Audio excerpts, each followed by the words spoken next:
This is the new Callaway Rogue driver for 2018, and this is my full in-depth review of the standard driver. I've had this golf club in my hands for the last 2 weeks. I've tested it on GC Quad over 3 different days, and not only that, I've taken it on the golf course to give you my full findings of this driver.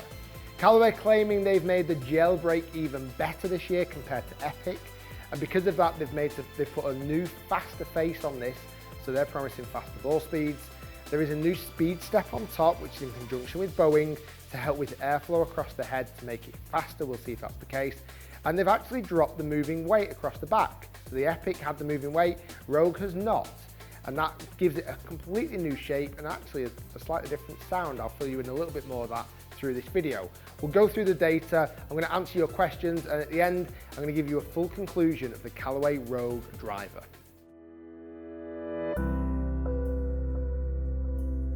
Okay, so the Rogue, let's dive through some data and also go through a little bit of the information I found out on the golf course. Now this brand new is coming out at $500, around about £480. So it is premium, it's top of the end, it's as you would imagine from a Callaway driver. And this is the standard model. I will do a separate review on the Sub-Zero model, stay tuned for that, that will be coming to my channel soon. And there is a Draw model as well, which I'll talk a little bit more about as we go through this video. Now the big things that Callaway claiming is that they've changed the jailbreak, which was mega successful in the Epic driver. They've made it into more of an hourglass shape, and because of that, it's strengthened the structure of the driver so they can make the face thinner. So with that, they're reckoning they're going to get more ball speed. Speed steps on top, and they're now conjunction with Boeing again, because I think they had a year or so off that relationship with Boeing. They brought out some new speed steps again, which is offering more clubhead speed. Again, that's what they're claiming.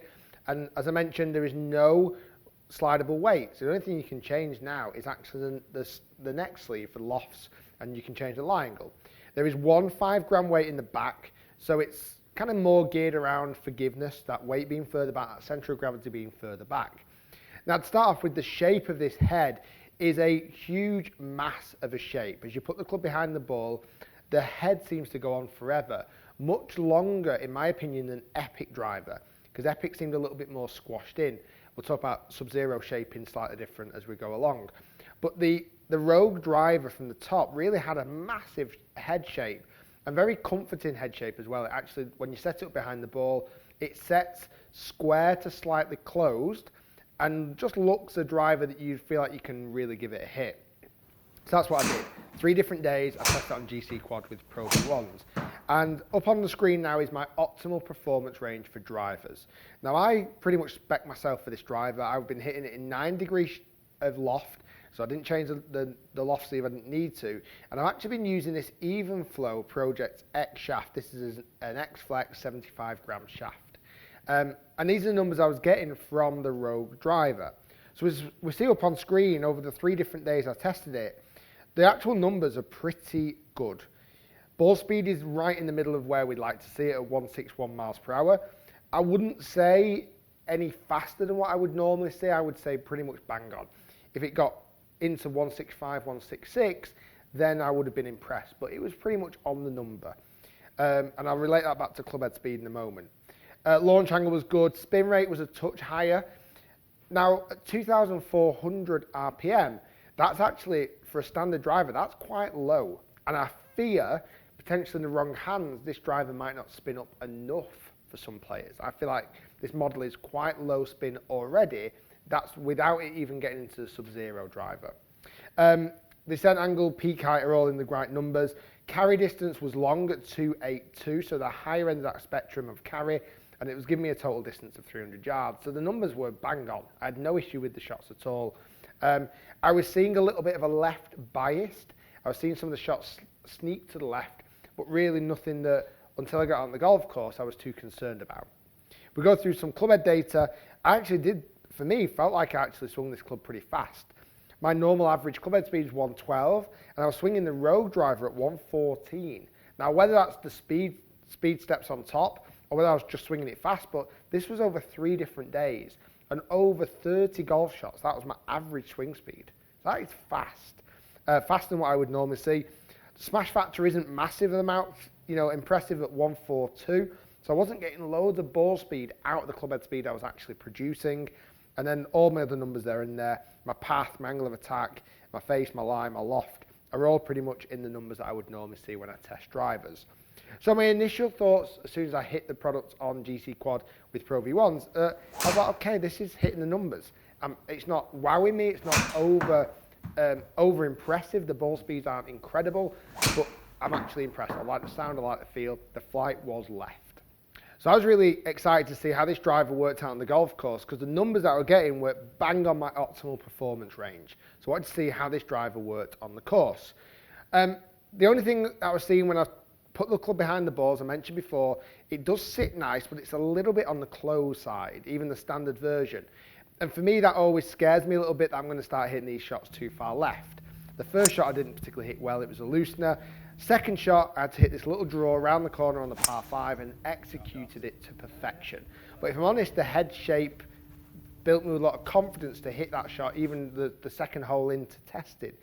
And I, on a few occasions on that front nine at Sawgrass, I absolutely smashed it. On the 6th, I nailed it, and on the 9th, I also nailed it. There was never a time when I hit the ball to the right. With this driver, if I was going to miss, my miss was definitely more to the left. So on the 5th hole, I hit it unexpectedly left. When I felt comfortable with the shot, the ball just went straight left off the face. And again, I'm just seeing that face just be a little bit closed. Obviously, there's always going to be a bit of human error in that.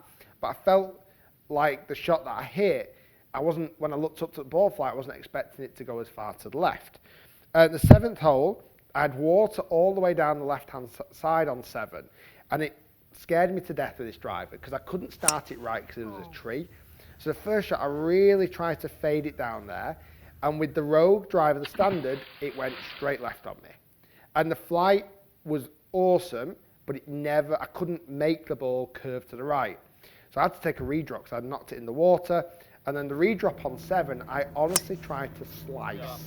And I hit this wonderful little fade back onto the fairway. Now, I know my swing and I know the feelings of when I hit that slice, what ball flight I'm expected to see. And with the Rogue, for me to get that ball flight more neutral, I had to really work on kind of fadey, slicey swing for me. So I would say the standard is quite draw biased.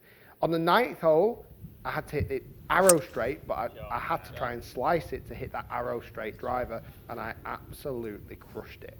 When I got it, I loved it. When I got the flight that I wanted, I absolutely loved it. But for me, it was definitely more left biased, draw biased, which is interesting because there is a draw model out as well. I didn't test a draw model because I didn't want to lose too many golf balls. But for me, the draw biased is going to go further left than the standard because the weight is more in the heel. That kind of scares me a little bit because if you are a slicer of the golf ball, don't instantly think you need to go into a draw biased. I would definitely try the standard driver first. And if you are a golfer that maybe draws it, maybe stay away from this model and maybe have a look at the Sub-Zero. That's just from my findings. I took it out on the back 9 at Reunion, and I must admit the theme was pretty much the same. I either absolutely smashed it down the middle or I went left with this driver. I don't think in the full 2 rounds of testing, I hit this driver to the right.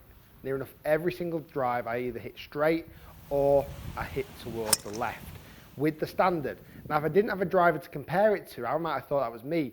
But when I tested the Sub-Zero, I saw a completely different story, which I'll tell you a little bit about in the Sub-Zero video. But that for me was more kind of fade biased to more neutral flighted, where the Rogue was a little bit more left. But really, if I'm honest, I had no huge issues about the performance when I got it. It was just my findings that the way that the head sits and the way that the head is shaped at the back and the way that it kind of just maybe sits a little bit closed just gave me this feeling of going more towards the left. But for me, the sound was fantastic. It was higher pitched than Sub-Zero. It's a little bit louder, but it's a nice sound. It's kind of that crushy sound when you really get what it's like. Oh yeah, you got hold of that one.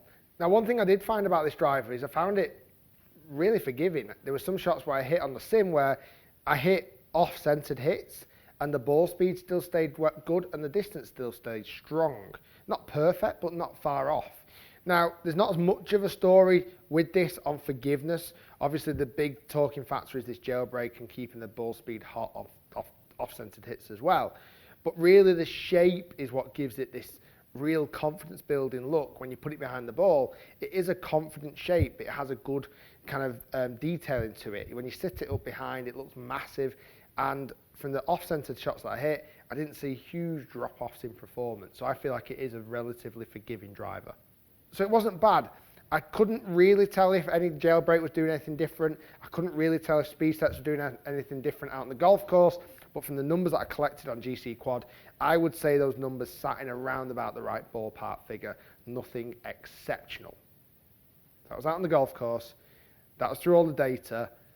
Let's answer your questions and then we'll get to a full conclusion of the Callaway Rogue driver.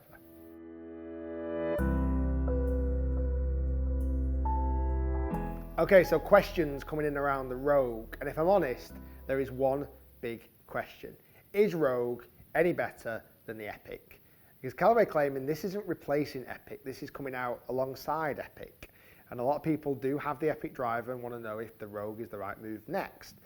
Well, it's an interesting one because for me, I feel like Callaway have stripped more technology out of this driver this year, but yet they're still charging a ridiculous $500 fee. For me, they've changed that slidable weight, so that is now out of here. It's not in the Rogue driver. And I think with that sliding weight, this particular driver has more options.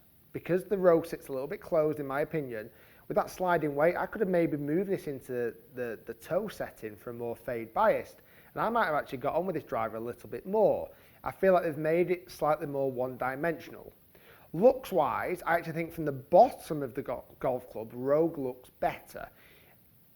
For me, it's a toss-up between which colour looks better, either it's teal, blue or the green. I think that's going to be down to you as a consumer, as a customer. I don't like, if I'm honest, either colour massively. I'm not the biggest fan of the teal or the green. I think performance of this driver is solid. I just think from what I experienced as I tested it, it just feels a bit one-dimensional. I felt like once it was going left, I couldn't do a lot about it. Where maybe in the Epic, I could have done something about it. I could have moved that weight round. And then you throw in the fact that you've got, a draw driver. It kind of now gives you two different drivers of choice, but I feel like they should have been smashed in together. They didn't need to bring out an extra driver this year. And then obviously you've got the Sub-Zero as well. And the Sub-Zero, I'm going to do a review on that. That's a good club. So for me, they've stripped technology out of Rogue. They've give effectively less options to you as a golfer, less options to fitters, less options to different ball flights, and not only that, evolving players, and also some way of, after sale. So if you got the Rogue driver and you wanted to sell it on to a friend, they could have changed the weighting around. Where Rogue, you can't do that now. It is pretty much just one-dimensional, and you've got to pick the right one straight from the off. With the three different choices, it's very much like what Ping have done for many years with the Standard, the LS Tech, and the SF Tech. Callaway have now brought this in, and I feel like one of their biggest strengths that they only had two drivers, and both were very adjustable. They've stripped that away from the consumer now, which I think is a real shame. Performance-wise, I don't see anything different between this and Epic in ball speed, in distance, in all of those numbers.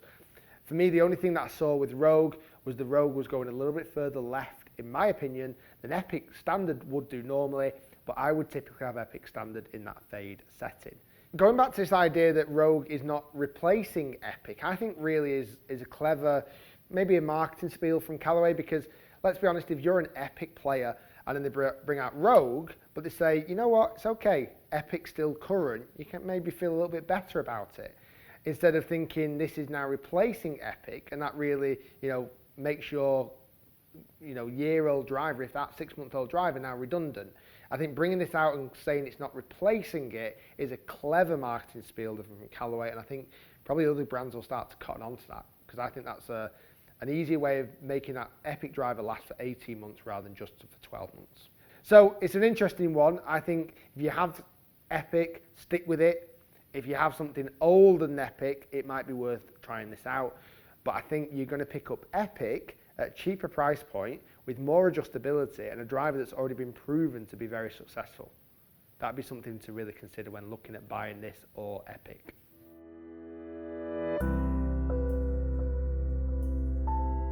So my conclusion around the Rogue Driver, the first question is, would I put it in the bag? From the inside testing and the ball data and everything like that, it would have been a potential contender. But unfortunately for me, because the way that the head is shaped and the way the head sits, for me, it's going a little bit too far left. So I couldn't play with this particular driver, but I think a lot of people out there will really enjoy the fact that it is maybe a touch close and it will go a little bit further left. Certainly if you're a slicer with a golf ball. For me, the only thing, as I mentioned, I just feel like they've stripped a main piece of technology out of this driver, which was the adjustable weight. And you know, Callaway claimed that people don't use it. I think people do use it, and certainly fitters do use it. And again, that after sale, let's say you sell it onto a friend and he hits a different ball flight than you, I think that's an important after sale feature to be able to pass it along to different golfers. So for me, they've stripped that ability away, and because of that, I feel like it might hinder the total performance and the after value of this Rogue driver. And we're still talking $500, you know, it's not cheap. So for me, the enhancements have come in. I think the club head speed's good off the speed set, whether that was the speed set or whether that was me swinging faster. It's really hard to tell if Jailbreak is doing any difference, but if I'm honest, the Epic and the Rogue have both performed really well, and they've both featured Jailbreak. And I think the new style looks great. I just think the colour's going to be a real... I think people are going to either love it or not like it at all. They're almost going to hate it. That was the full review of the Callaway Rogue driver. I'm going to do the Sub-Zero one next. Stay tuned for that because we see a completely different golf club almost, even though it's got the same name. Stay tuned, lots more to come. Thanks for watching. If you enjoyed the full review, hit that like button. Let us know in the comments below, would you use and play with the Rogue driver? Love to hear your thoughts. Thanks for watching, guys, and we'll see you soon. The full in-depth review of the Callaway Rogue driver.